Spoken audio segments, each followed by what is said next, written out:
If you're skeptical, ask him to show you and come watch. Because he'll tell you here that it's true.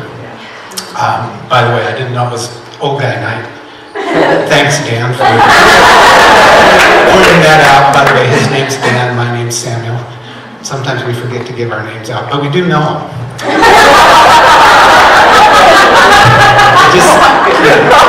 My dad told me when I was young, the second thing when you get old is your memory.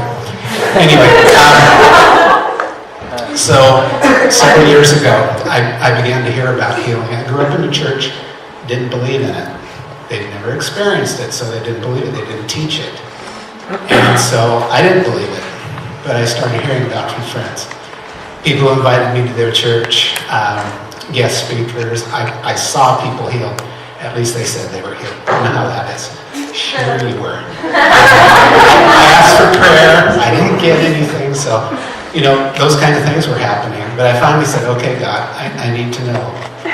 Well, 1 week, and I don't remember how long it was between the prayer and this, but 1 week on the radio, in my devotions, at church, every time I turned around, the word breakthrough was coming across. Wow. And I'm like, so who's getting a breakthrough? I mean, this is cool and everybody needs one, but why that word, right? That week, a friend had invited my wife and I to come to their church and hear a guest speaker. I had no idea who it was. Happened to be a young guy. First name is Chad Dedman. He's the youth pastor in Southern California, but he went to Bethel School of Supernatural Ministry. He was a speaker, didn't even know what he was going to talk about. Turned out he was talking about healing. And he starts talking about one specific problem. He says, I got this anointing, whatever that is, right? Now, God gave him the gift to heal people with one leg shorter than the other. And I'm sitting in my seat like this. Wonder who he's talking to. I had actually been to a doctor that week that told me, one of your legs is shorter than the other, like 3/4 of an inch. So I'm sitting there listening to the guy, and he starts talking about symptoms of having one leg shorter than the other. Like your lower back will hurt, you might have a pinched nerve, and he went on. Every single symptom he said was me. And I sat there and went, he's talking about me. And as soon as I had that thought, the Lord said, breakthrough. Right then he says, okay, whoever that is, come on up front. And I jumped out of my seat before I thought about it, because don't hesitate. When God speaks, don't hesitate. Went up front. He had me sit in a nice straight chair, straight back. And he got down on his hands and knees, and he lifted up my ankles, and he held them.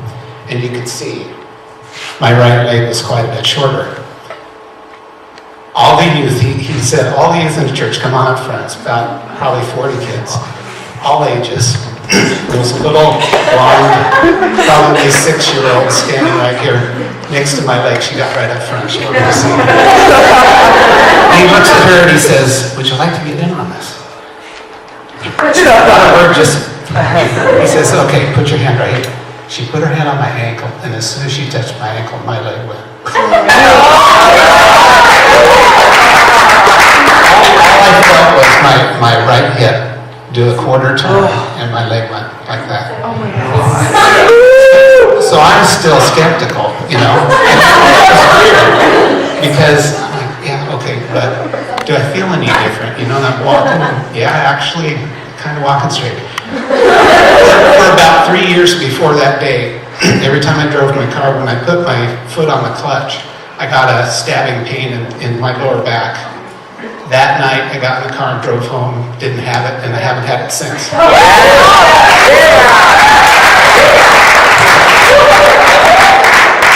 We were only going to go one night, but we decided we really should go back the next night. So the next night, guy says, well, I was going to talk about something else, but God said, no, we're not done. You need to talk about the same thing. So he's talking about people with one leg shorter than the other again. And instead of talking about symptoms this time, he talks about the kinds of things that could cause it. And he starts saying, like a car wreck, rear end especially, falling off a horse, and he goes on about 8 different things. And my wife is sitting there going, he's talking about me. Because while my right leg was short, her left leg was short. But when we walked together, it was just fine. Anyway, so he goes, so who is that, you know? And we were watching our granddaughter. She says, here, hold the granddaughter. Okay. And she goes up front. Youth group all gets around again, and he sets her down in a chair, prays for her, and her leg went boom. Well, what had happened with her is, one of the things he mentioned was falling when you're skiing. We were water skiing. She fell and hurt her left leg real bad. She got a Charlie horse in the thigh muscle. When he prayed, that melted like butter. Just gone. It had been that way for 2 years up to that point. So when God does it, you know you're done. It's nothing like experience to make sure you know something's real. Anyway, one of the things that guy said that night is, once God has given you victory in some place in your life, like healing, He's giving you authority to pray for others. Yeah. So I'm like, okay, God, what does that look like, right? People at church and at work and other places started telling me about their aches and pains. I'm not even asking them.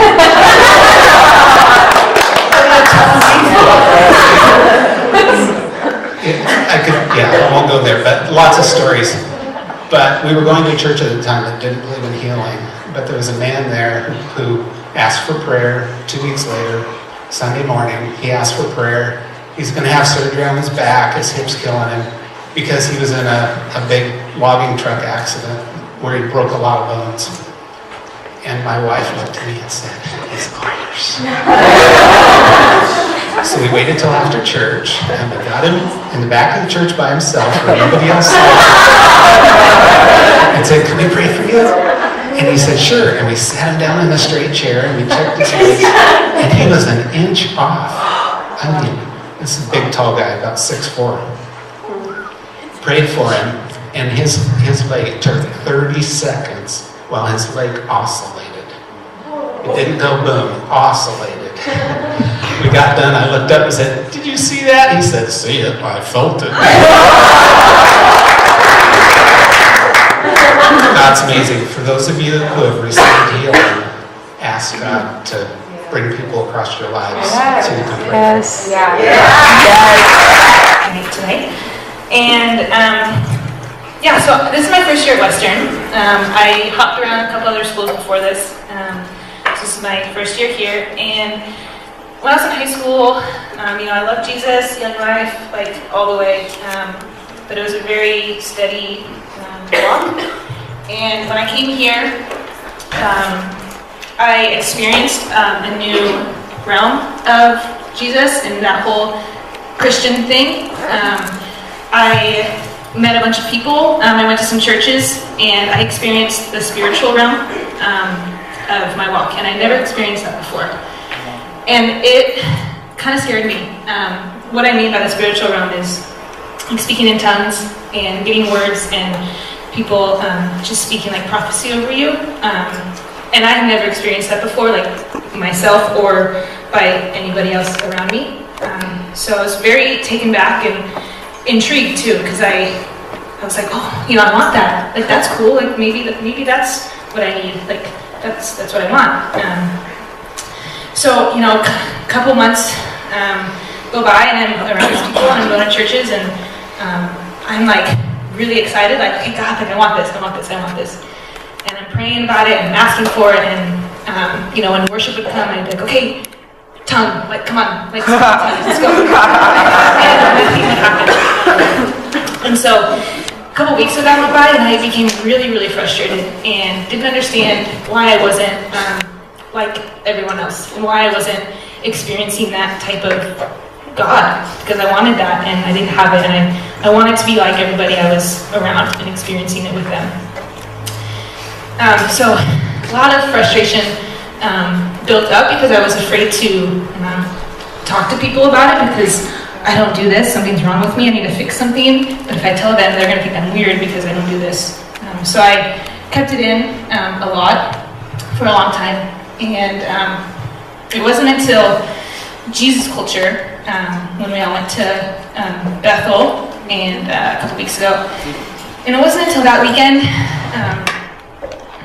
that I just got rocked. And I got rocked in a very different way, I think, from a lot of people who went. Because I had built up all of that frustration and anger and bitterness, I think, and envy toward a lot of people I was around. And I didn't let it out. It was just building up in my heart. Because I held all that in, got to Jesus culture, and you're just surrounded by people like loving the Lord. Like, just hands raised, like, tongues flying, like, everything's, it's just crazy. And I'm sitting there like, oh, what's wrong with me? Like, I'm not like these people. What am I doing wrong? So I instantly went inside my heart and I said, something's wrong. I need to fix it. I need to do something else. So we had a time after like the lunch sermon or whatever, we had time after that just to kind of be on our own for like half hour. So I just like was about to explode with tears, really frustrated, just went off on my own and just went on a little walk and literally like laid everything out in front of the Lord. Like tears just coming, like couldn't stop them, like anger, frustration, everything. And you know, I was to the point where I was like, God, if I don't speak in tongues or if I don't get a vision, I'm done. Like, I'm done. I don't know why I'm not like them, and I don't like it. So, yeah, that time, just a lot of tears, a lot of frustration, and then we went back in for worship, and I was like, okay, you heard my threat, like, I want to speak in tongues. Like, I was like, really, like, almost about to give up. And so we were worshiping, and the Lord just like, gosh, he's so good. He just like brought me to my knees, and just like my mind just stopped. Like I just stopped, and I just sat, and the Lord just said, stop. Just stop thinking. Like stop trying to make these connections and do all this stuff. Like just stop and be in my presence. And yeah, I just sat and I just started weeping because I was like, how much pride is in my heart? Like trying to compare myself to like all these people I'm around. Like, why am I doing that? Like and then I went back to what's wrong with me? And you know, just my mind just keeps going back to comparison. And so, yeah, I felt like the Lord's presence just came over me and was like, just stop. I love you. And that's it. Like I sat and I just opened my heart up to him, and I didn't have to do anything else. If tongues came, great. If they didn't, so what? I wasn't experiencing anything different. It was still the same spirit. That was in me, and that was around me and surrounding me. And so, yeah, with all of that, like the Lord just, those words are like stuck in my head. Like just be in my presence, and just stop. Like just stop your thinking and stop your twisting and turning and everything, and just be in my presence. So since then, I've just been free. Like those chains have been broken, and I've been just like, just in his presence. And yeah, you know, like my friends and my community and my church, like, yeah, there's tongues and there's visions and there's words, and that's awesome. Like that's so great. And if you don't experience that, if you're like me, that's okay, because I experienced something completely different. And my walk with the Lord is my walk, and your walk with the Lord is your walk. And just like focus on that, and focus on you and the Lord in your heart, and like you're gonna experience Him. Period. I have a verse, 1 Corinthians 12, talks a lot about spiritual gifts. And I'd encourage you, if you're kind of in this place of like, what the heck is she talking about? Go to 1 Corinthians 12 and just read that chapter, and I think that'll explain a lot better than I am. But verse 4, it just says there are different types of gifts, but the same Spirit distributes them. So it lists like a bunch of gifts that the Spirit can give you, but it doesn't matter what your gift is. Like the Spirit's in you, and the Spirit is giving you a gift, and you just need to experience that and just be in His presence and just sit in front of Him and just like open your heart up to Him. So I just encourage you, if you are in the spot where I was, where I just was comparing myself and just filled with bitter and envy, like if you're in that spot, I just would really encourage you just to stop thinking. Like when we worship again tonight, like just sit in His presence and just don't think about anything, because you have your own personal walk with Him and your own individual walk, and it's unique to you, and how you're going to experience Him is unique. So, and if you don't know what I'm talking about, I'd love to, you can come and talk to me, or really anybody. just to start asking questions or get curious, because it does start with your heart and your pursuit towards Him, and then He will show Himself to you. Yeah. So be encouraged in that. Yeah.